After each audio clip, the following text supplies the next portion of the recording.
Kurang lebih begini ya teman-teman, tips atau teknis saya menyiram tanaman kalatea di musim kemarau atau di musim yang sedang panas ekstra ya.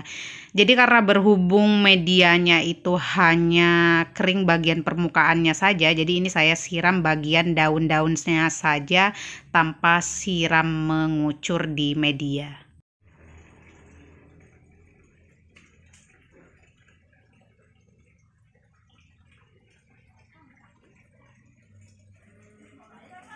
Assalamualaikum warahmatullahi wabarakatuh. Sudahkah menanam hari ini? Teman-teman, hari ini seperti biasa saya mau sharing-sharing untuk tips merawat jenis tanaman kalatea ya. Jadi spesial untuk kalatea. Nah, ini seperti biasa mungkin untuk teman-teman yang sudah banyak pengalamannya di kalatea, hal-hal seperti ini adalah hal-hal yang sudah biasa atau hal-hal yang sepele. Tapi kalau untuk teman-teman yang baru pemula, semoga ini nanti jadi bermanfaat dan yang paling penting adalah jadi inspirasi untuk teman-teman semua yang baru pemula ya teman-teman. Nah, ini kemarin saya coba live Facebook ya. Kemarin banyak banget yang tanya, teman-teman yang baru pemula tanya, "Kak, bagaimana tips penyiramannya?" Sebenarnya di video-video saya sebelumnya itu udah banyak banget bahas bagaimana cara merawat kalatea, tips penyiramannya, terus cara menyiram dengan baik itu seperti apa. Tapi berhubung karena untuk saat ini cuaca sedang panas ya atau kemarau. Nah, di sini saya ada beberapa tips ya atau cara yang berbeda dengan biasanya. Nah, kalau biasanya itu saya satu minggu sekali saya siramnya sampai mengucur. Satu minggu sekali saya siramnya sampai mengucur. Nah, untuk dua kali seminggunya saya spray ya. Jadi maksudnya seminggu itu misalkan hari Minggu saya siramnya sampai mengucur, nanti di hari Rabu atau Kamisnya saya siramnya hanya bagian daun-daun dan batangnya saja biasanya ya teman-teman. Tapi karena berhubung ini sedang kemarau atau musim panas, yang jelas untuk tanaman kalatea itu mudah banget daunnya menggulung dan mudah banget untuk medianya mengering. Di sini saya akan bagikan tips berapa kali sehari siram dan berapa kali sehari pemberian pupuk ya. Nah, kali ini sebelum saya praktekin cara nyiramnya dan berapa kali nyiramnya, di sini saya mau kasih penjelasan terlebih dahulu untuk teman-teman di rumah yang merawat kalatea. Biasanya kalau di musim kemarau seperti ini, di musim panas seperti ini nih kayak gini ya. Ini sekilas kering ya, teman-teman, mudah kering ya. Ini sekilas kering. Tapi perlu teman-teman ketahui bahwa ini keringnya hanya bagian permukaannya saja. Nanti bisa teman-teman cek. Nanti di bagian permukaannya itu kering, tapi untuk bagian dasar atau dalam medianya itu sebenarnya masih basah ya teman-teman. Nah, seperti ini. Masih basah atau masih lembab. Nah, ini masih cukup ya, menurut saya masih cukup atau masih tidak perlu disiram ya untuk seperti ini. Tapi kebanyakan teman-teman lihatnya permukaannya kering seperti ini teman-teman khawatir lalu disiram. Nah, jelas ya teman-teman, kalau di musim kemarau itu untuk permukaan media itu biasanya cepat banget mengering. Padahal untuk dalamnya atau di bagian dalam potnya itu medianya masih basah. Nah, itu yang kita bahas kesalahannya dulu ya. Kesalahan atau ketidak tepatnya teman-teman merawatnya. Biasanya yang seperti ini, kering seperti ini, biasanya teman-teman siram bisa satu hari sekali siram, bahkan nanti bisa pagi, bisa juga sorenya disiram. Itu nanti akan menyebabkan akar kalatea itu busuk atau menghitam. Nah, itu juga nanti yang akan menyebabkan daunnya mudah menggulung padahal medianya sudah sering disiram. Nah, jangan lakukan itu ya teman-teman. Kalau misalkan teman-teman ngalami hal yang seperti itu, nanti bisa dicek ya, bisa dicek medianya apakah benar-benar memang kondisinya kering atau hanya kering karena terlalu panas hanya permukaannya saja ya.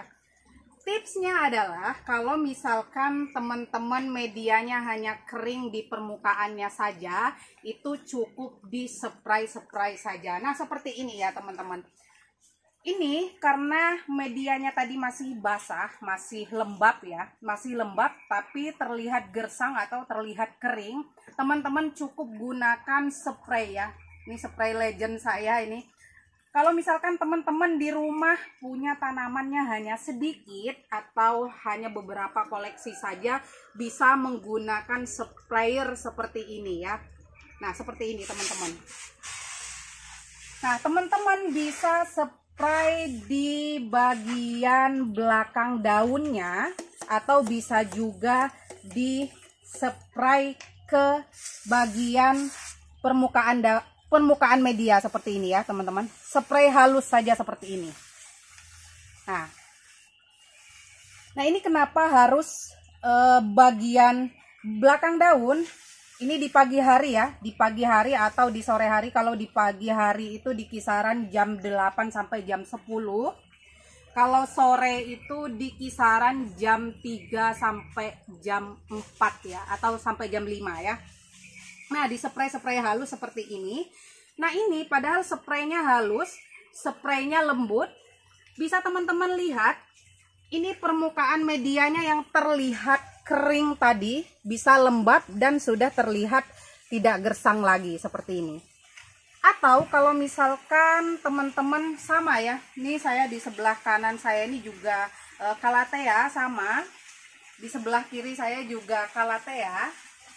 Kalau misalkan teman-teman punya banyak koleksinya sama seperti saya, itu nggak mungkin kalau nyepraynya pakai yang seperti ini ya teman-teman. Nggak mungkin nyepraynya seperti ini karena kondisinya atau situasinya banyak ya. Nanti akan jauh lebih lama prosesnya kalau misalkan pakai spray kayak gini. Teman-teman bisa gunakan yang seperti ini.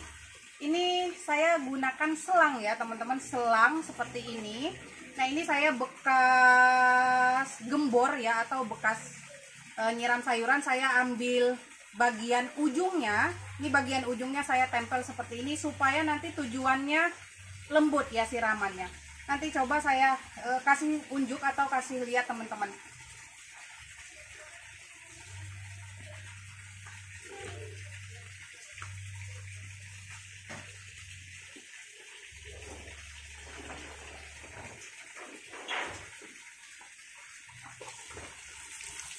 Nah, jadi seperti ini ya teman-teman. Tujuannya nanti pakai yang seperti ini atau bisa juga menggunakan botol ya teman-teman, dibolongin pakai jarum jadi lembut-lembut.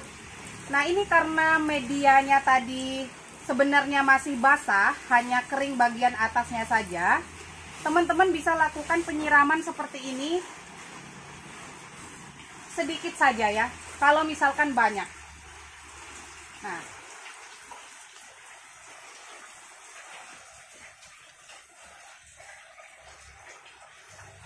Nah, hanya seperti ini teman-teman. Bisa lakukan seperti ini saja. Nah, cukup.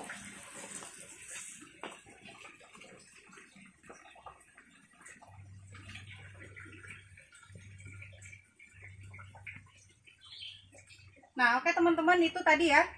Kalau misalkan medianya masih lembab atau masih basah, bisa dilakukan cara yang seperti tadi, yang nggak harus siram mengguyur. Nah, tapi untuk teman-teman juga butuh ngecek ya, kalau misalkan medianya sudah kering. Saya biasanya lakukan penyiraman itu jarang ya, seminggu itu nggak mesti teman-teman, bahkan kadang tuh 10 hari sampai 15 hari nggak saya siram ya, cuma hanya dilakukan spray lembut aja ya seperti yang tadi. Nah, kalau untuk yang nyiram seperti ini karena jarang dan menurut pengalaman saya semakin banyak siram itu bisa menyebabkan si akarnya ini busuk dan menghitam. Makanya saya lakukan kalau penyiraman itu sampai mengucur ya teman-teman. Jadi untuk stok kelembaban atau stok air itu di media itu nanti lama. Jadi sampai mengucur itu paling tidak seminggu sekali atau 10 hari sekali ya. Yang harus sering-sering itu adalah spray daun ya. Spray daun supaya nanti enggak mudah menggulung. Nah, atau juga kalau misalkan teman-teman punya nutrisi atau untuk penyubur daun, itu bisa dilakukan seminggu sekali ya, di pagi hari, di spray-spray halus seperti tadi. Nah, ini kalau untuk tips penyiramannya itu sekali seminggu paling tidak sampai mengucur, nggak sering-sering. Terus kalau misalkan spray-spray daunnya itu bisa kalau pas lagi panas banget bisa setiap hari atau bisa sehari itu 2 kali ya. Nah, di sini itu tips penyiraman yang baik, dan di sini juga saya tetap ada plus minusnya. Nanti kalau misalkan di musim panas seperti ini jangan lakukan penyiraman di siang hari ya teman-teman. Karena apa? Pada siang hari itu penguapan pada tanaman itu tinggi. Kalau misalkan kondisinya masih panas, medianya panas, nanti kalau kita siram itu ibaratnya kalau kita masak ya. Jadi si medianya ini panas, kita kasih air nanti bisa menyebabkan batangnya menghitam dan akarnya juga bakal menghitam dan nanti akan lama-lama mati. Jadi saran untuk teman-teman kalau mau melakukan tips seperti yang saya lakukan, sering saya lakukan adalah yang sering-sering itu spraynya atau semprot halusnya ya, yang sering-sering, apalagi di musim panas. Tapi kalau untuk penyiraman, kalau sudah kering saja medianya, kalau sudah kering saja baru disiram ya teman-teman. Nah, mungkin untuk tips penyiraman atau tips penyemprotan di musim kemarau seperti itu saja. Semoga bermanfaat dan semoga menginspirasi teman-teman para pemula. Lebih dan kurangnya saya ucapkan mohon maaf yang sebesar-besarnya. Salam satu hobi, salam bercocok tanam. Wassalamualaikum warahmatullahi wabarakatuh.